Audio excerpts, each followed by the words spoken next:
سڵاوتان لەبێت و ئەم کاتتان باش بینەرانی خۆشەویستی تەلەڤیزیۆنی کۆمەڵە بە یارمەتی هاوڕێیانی هاوکارم لەگەڵتانین بۆ پێشکەشکردنی گەشتی هەواڵەکانی ڕۆژی چوارشەممە سەرەتا سەردێڕی گرنگترین هەواڵەکان. کۆبوونەوەی کرێکارانی پەیمانکاری فازی دوی پێترۆشیمی کرماشان، ناڕزایەتی کرێکارانی شارەزاری ئەیوان، لە سێدارەدانی 6 بەندکراو لە زیندانەکانی ڕژیمی کۆماری ئیسلامی، گیانەدەستانی دوو کرێکارە لە ئێران و گیانەدەستان و برینداربوونی 30 شارۆمەندی پاکستان بەهۆی تەقینەوەیەک لە دادگای شاری ئیسلاماباد.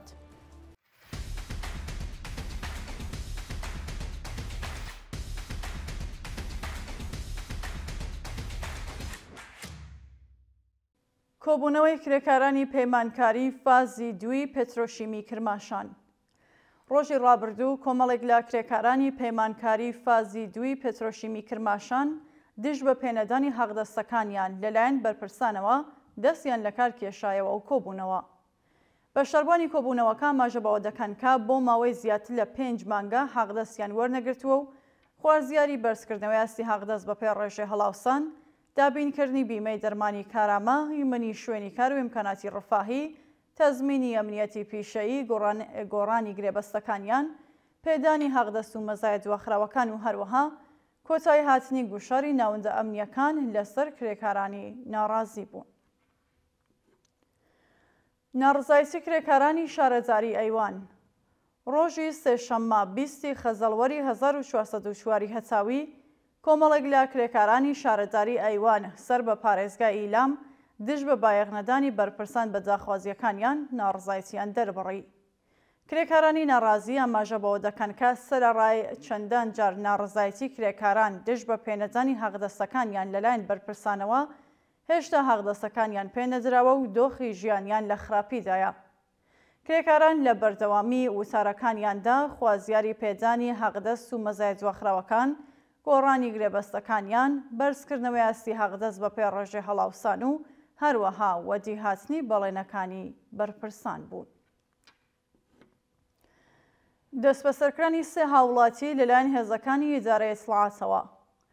ڕۆژی ڕابردوو 3 هاوڵاتی خەڵکی شارەکانی سنە و سۆڵاوە لەلایەن هێزەمنیەکانی ڕژیمەوە دەست بەسەر و ڕەوانەی شوێنێکی نادیار کراون. بەپێ راپۆرتەکان 2 هاوڵاتی بەناوەکانی لوقمان ساڵحزادە و عەلی حسێینی خەڵکی گوندی دێوەزنا و سەر بە شاری سۆڵاوە پاش بانکێشیان بۆ ئیدارەی ئیسلاحاتی ئەو شارە لەلایەن هێزەمنیەکانەوە دەست بەسەر و هێشتا چارەنووسیان دیار نییە. هەروەها هاوڵاتیەکی دیکە بە ناسناوی فەرشید مەنسووری دانیشتووی گەڕاکی عەباساوای شاری سنە بە هێرشی هێزەکانی ئیدارەی ئیسلاحاتی شاری سنە بۆ سەرماڵەکەی بەبێ بەڵگەی قەزایی و ڕوونکردنەوەی ئەو تۆمەتە کاخراوەتە پاڵی دەست بەسەر کراوە. شانی باسە سەرەڕای بەدوەداچوونی بنەماڵەی ئەو 3 بەندکراوە لەسەر دۆخی تەندروستی و شوێنی ڕاگررتنیان تا کاتی داڕشنی ئەم هەواڵە سەبارەت بە ئەو 3 شارۆمەندە زانیاریەک لە بەردەستانیە. لە سێدارەدانی 6 بەندکراو لە زیندانەکانی ڕژیمی کۆماری ئیسلامی. لە ڕۆژانی ڕابردوودا 6 بەندکراو لە زیندانەکانی ڕژیمی کۆماری ئیسلامی بە تۆمەتی کوشتنی بانقەست و پەیوەندیدار بە مادەی هۆشبەر لە سێدارەدران. بەپێ راپۆرتی ڕێکخراوەکانی مافی مرۆڤ 4 بەندکراو بەناوەکانی شاهین ساڵح، میلاد نەعمەتی، بێهزاد زەیدی و ئەڵڵا کەرەم نەزەری بە تۆمەتی کوشتنی بانقەز لە زیندانەکانی بیرجەن، جیرۆفت، زەنجان و دەسفولی ئەعدام کراون. هەروەها 2 بەندکراوی دیکە بەناوەکانی خۆدایار جەختاری و شەهاب نازمی بە تۆمەتی پەیوەندیدار بە مادە هۆشبەرەکان لە زیندانەکانی سەبزەوار و بەجنورد لە سێدارەدراون. ناڕزایەتی خوێندکارانی زانکۆی فەرهەنگیانی بەهێشتی زەنجان. ڕۆژی ڕابردوو کۆمەڵێک لە خوێندکارانی زانکۆی فەرهەنگیانی بەهێشتی زەنجان دژ بە خراپی کوالیتی خواردنی سلف و بایەخنەدانی بەرپرسانی زانکۆ بە دۆخی ژیانیان مانیان گرت.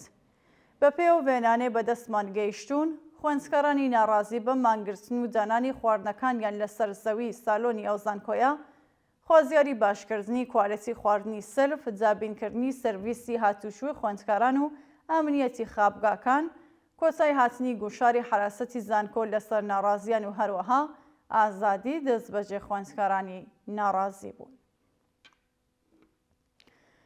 هێرشی هێزەکانی ڕژیم بۆ سەر کۆبوونەوەی ماڵدزراوانی شرکەتی سەراوەت خۆدرۆ. ڕۆژی سێشەممە 20 خەزەڵوەری 1404 هەساوی کۆمەڵێک لە ماڵدزراوانی شرکەتی سەراوەت خۆدرۆ لە شاری قەزوێن دژ بە وەدینە هاتنی داخوازیەکانیان کۆبوونەوە. بە پێو وێنانەی بەدەستمان گەیشتوون، هێزە ئەمنیەکانی ڕژیمی کۆماری ئیسلامی هاوکات لەگەڵ هێزی پۆلیس هێرشیان کردوتە سەر خەڵکی ناڕازی لە بەردەم مستەنداری قەزوێن و با توندوتیژیەکی زۆرەوە لەگەڵیان هەڵسوکۆتیان کردووە. بە وسێ سەرچاوەکانی هەواڵ سەرەڕای هێرشی هێزەکانی ڕژیم ناڕازیان بەردەوامیان با کۆبوونەوەکەیاندەوە و ئەو هێزانە ناچار بە پاشەکشە بوون. لە بەردەوامی کۆبوونەوەکەدا ماڵدەزراوان خوازیاری ڕادەسکرانی ئۆتۆمۆبیلەکانیان و هەروەها پێڕاگەیشتنی دادپەروەرانەی ناوەندە قەزایەکانی ڕژیم لەسەر دۆسیەکەیان بوون. گیانەدەستانی دوو کرێکار لە ئێران. لە ڕۆژانی ڕابردوودا دوو کرێکار لە شارەکانی فەسا و یەزد بەهۆی نەبوونی منی شوێنی کار تووشی ڕوودا بوون و گیانیان لەدەستا. بەپێی راپۆرتەکان ڕۆژی سێشەممە 20 خەزەڵوەر بەهۆی پێکدادانی کامیۆنێکی هەڵگری سوسەمەنی لەگەڵ چەند ئۆتۆمۆبیلێکی دیکە لە شاری یەزد و ئاگرگرتنیان کرێکارێکی ڕاهسازی گیانی لەدەستا. هەروەها کرێکارێکی دیکەی شاغەڵ لە کۆشتارگەیەک لە شارستانی فەسا بەهۆی تەقینەوەیەک بریندار و پاش گواستنەوەی بۆ نەخۆشخانە بەهۆی سەختی برینەکانی گیانی لەدەستا. دووە هەواڵ. گیانەدەستان و برینداربوونی 30 شارۆمەندی پاکستان بەهۆی تەقینەوەیەک لە دادگای شاری ئیسلاماباد.